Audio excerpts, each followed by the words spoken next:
हाँ। हाँ जी, तो मैं आपको ये बता रही थी कि जब परासरण की क्रिया होगी तो आप देखिए आपका जो विलायक है वो अर्धपारगम्य झिल्ली के द्वारा विलयन की तरफ पहुंच जाएगा और जिससे पिस्टन ऊपर की तरफ उठ जाएगा और आपका फाइनल लेवल जो है वो ये ना होकर ये हो जाएगा। ठीक है। अब परासरण दाब क्या है? हम आपको जनरल डेफिनेशन पढ़ा रहे हैं। जनरल डेफिनेशन ये है कि परासरण की क्रिया को रोकने के लिए लगाया गया दाब। तो आ जाइए देखते हैं कि हम परासरण की क्रिया कैसे रोकेंगे। तो अगर आपको परासरण की क्रिया रोकनी है तो ये जो पिस्टन है इसके ऊपर वेट रखना शुरू कर दीजिए, इसके ऊपर भार रखना शुरू कर दीजिए। तो जब आप यहाँ पर भार रखेंगे तो आप देखिए क्या होगा, धीरे धीरे वेट रखिए। धीरे धीरे वेट इसलिए रखिए कि जैसे जैसे आप वेट रखेंगे ये पिस्टन धीरे धीरे धीरे धीरे नीचे की तरफ आएगा और आपको सिर्फ इसके उसी इनिशियल लेवल तक लेके आना है। ठीक है। तो जैसे ही आप ये पिस्टन यहाँ तक लाएंगे, यहाँ तक आ जाएगा वेट रखने के बाद, तो आप छोड़ देंगे। ये जो आपने यहाँ जो इतना दाब डाला है, कम से कम दाब डाला है और किसके ऊपर डाला है? आपने विलयन के ऊपर डाला है। तो उस वक्त होगा क्या, इतना दाब डालने से जितना भी विलायक आपका इस चैम्बर से इस चैम्बर में आया था वो सब बैक हो जाएगा। बैक होने का मतलब जो पानी का लेवल गिर गया था वो वापस अपनी जगह पर आ जाएगा। और देखिए आपने विलायक को वापस बैक कर दिया और परासरण की क्रिया रुक गई, यानी वापस वही सब कुछ आ गया जैसे हमने पहला आपको सेटअप बनाकर दिया था। तो ये जो यहाँ पर आपने दाब लगाया है, कम से कम दाब वेट रखकर, किसके ऊपर? ये आपने दाब जो है वो विलेन के ऊपर लगाया। तो विलेन के ऊपर लगाया जाने वाला यही कम से कम दाब जो होता है वो परासरण दाब होता है, क्योंकि इस दाब से क्या होता है, इस दाब से आपके परासरण की क्रिया रुक जाती है। तो आइए एक बार फिर समझ लेते हैं। मैंने आपसे क्या कहा कि जब परासरण की क्रिया हुई होगी तो इधर से जल के अणु जो है अर्धपारगम्य झिल्ली द्वारा इधर गए होंगे, उनकी संख्या बढ़ गई और जब उनकी संख्या बढ़ी तो वो ऊपर की तरफ जो उन्होंने प्रेशर लगाया और प्रेशर लगाने की वजह से आपका पिस्टन यहां से यहां चला गया। और अब आपको क्या करना है, इससे पता चल गया कि परासरण की क्रिया हो गई है, लेकिन अब आपको परासरण की क्रिया को रोकना है। तो परासरण की क्रिया को रोकने के लिए आप क्या करेंगे, इस पिस्टन के ऊपर भार रखेंगे और इस भार रखने की वजह से धीरे धीरे वेट्स रखेंगे जिससे ये पिस्टन धीरे धीरे अपने ओरिजिनल लेवल पे आ जाए। और जैसे ये पिस्टन अपने ओरिजिनल लेवल पे आएगा तो जितना भी वाटर यानी कि विलायक अंदर गया होगा वो सब बाहर आ जाएगा, यानी परासरण की क्रिया रुक जाएगी। तो याद रखिए आपने विलयन के ऊपर दाब लगाया है, बहुत ज्यादा दाब नहीं लगाना है, कम से कम लगाना है। ये ना हो आप एक साथ वेट रख दें तो आप जानते हैं वो ज्यादा दाब जो है वो परासरण दाब नहीं होगा। आपको सिर्फ इतना दाब लगाना है कि जो भी परासरण की क्रिया हुई थी, जितनी भी हुई थी, वो रुक जाए। तो अब डेफिनेशन क्या होगी कि डेफिनेशन ये हो जाएगी कि किसी भी विलयन के ऊपर लगाया गया वह कम से कम दाब जो परासरण की क्रिया को रोक दे उसे हम परासरण दाब कहते हैं। राइट। अब आपको ये मैं बताने जा रही हूँ कि परासरण दाब एक अणुसंख्यक गुणधर्म है।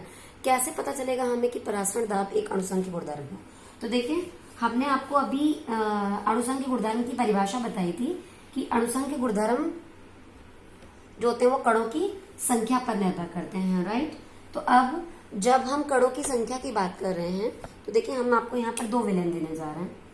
आप एग्जाम्पल समझ लीजिए कि यहाँ पर एक आपका ये विलयन है ए और एक आपका विलयन ये है बी, और इसमें हमने आपको एक मोलरता वाला केसीएल का विलयन दे दिया है। राइट। यहाँ जो विलयन है, और यहाँ पर एक मोलरता वाला मैंने आपको AlCl3 का विलयन दे दिया है। राइट। मैं आपसे सिर्फ इतना पूछना चाहती हूँ कि इन दोनों में परासरण दाब किसका ज्यादा होगा? ठीक है। तो आपको सबसे पहले ये बात याद रखनी है कि परासरण दाब एक अणुसंख्यक गुणधर्म है जो कणों की संख्या पर निर्भर करता है। तो आप यहाँ पर देखिए सांद्रताएं दोनों की बराबर है। जब सांद्रताएं बराबर हैं तो आप देखिए यहाँ पर अगर आप इसको तोड़ेंगे तो कणों की संख्या जो है वो 2 आएगी, एक और एक 2। और अगर आप इसे तोड़ेंगे तो एक Al अलग होगा, साथ में 3 Cl मिलेंगे, कुल मिलाकर कणों की संख्या 3 और 1 4 हो जाएगी। तो आप देखिए सांद्रताएं बराबर हैं लेकिन कणों की संख्या जो है वो इस वाले जो कंटेनर है आपका उसमें ज्यादा है। तो याद रखिए 1 m AlCl3 के चूंकि कणों की संख्या ज्यादा है तो इसका अणुसंख्यक गुणधर्म यानी परासरण दाब भी अधिक होगा। तो याद रखिए हम परासरण दाब जो है वो कुछ इस तरीके से निकालते हैं, क्योंकि परासरण दाब मैंने बताया आपको कणों की संख्या पर निर्भर कर रहा था। तो देखिए कणों की संख्या 4 है, यहाँ केवल 2 है। लेकिन अब इसी न्यूमेरिकल में आप देखिए मैं यहाँ पर इसकी सांद्रता 0.5 m कर रही हूँ। राइट। और अब इसकी सांद्रता जो है मैंने 10 m कर दी। 10 m का मतलब ये 10 मोलरता वाला KCl का विलयन है और ये 0.5 मोलरता वाला AlCl3 का विलयन है। लेकिन अब ऐसा बिल्कुल भी नहीं है कि आप केवल KCl और AlCl3 को देखकर कह दे कि मैम इसमें कणों की संख्या ज्यादा है तो इसका परासरण दाब ज्यादा होगा। याद रखिए, सांद्रताएं अगर बराबर होती तो हम सिर्फ कणों की संख्या केवल यहां से देख लेते फॉर्मूले से, और अगर सांद्रताएं बराबर नहीं है तो कणों की संख्या देखने के लिए आपको इन कणों को उनकी सांद्रताओं से गुणा करना पड़ेगा। तो आप देखिए यहाँ पर फॉर्मूले से हमें 2 कण मिल रहे हैं और कुल सांद्रता 10 है। तो आप देखिए 10 मोलरता वाले 2 कण, इसका मतलब इसकी सांद्रता जो है वो 20 आ गई, राइट। यानी यहाँ आप मान के चलिए कणों की संख्या 20 हो गई, ठीक। और यहाँ आप देखिए 0.5 सांद्रता वाला विलयन है आपके पास, कणों की संख्या 3 और 1 4 है। जब आप 4 से गुणा करेंगे तो आप देखिए यहाँ पर केवल 2 ही आएगी। तो अब आप देखिए फॉर्मूले पर नहीं जाएंगे, अब आप ये देखेंगे यहाँ पर कणों की संख्या अधिक आ रही है, इसलिए ऐसे विलयन के लिए आपका परासरण दाब ज्यादा होगा। और यहाँ पर चूंकि कणों की संख्या जो है वो कम आ रही है, केवल 2 ही आ रही है, तो यहाँ पर आपका परासरण दाब जो होगा वो कम होगा, राइट। तो अब आपको ये बात, अच्छा एक मैं एग्जांपल आपको और देना चाहूंगी। सबसे पहले केस में मैंने क्या किया था, मैंने सांद्रताएं बराबर कर दी थी 1m और 1m, आपको याद होगा।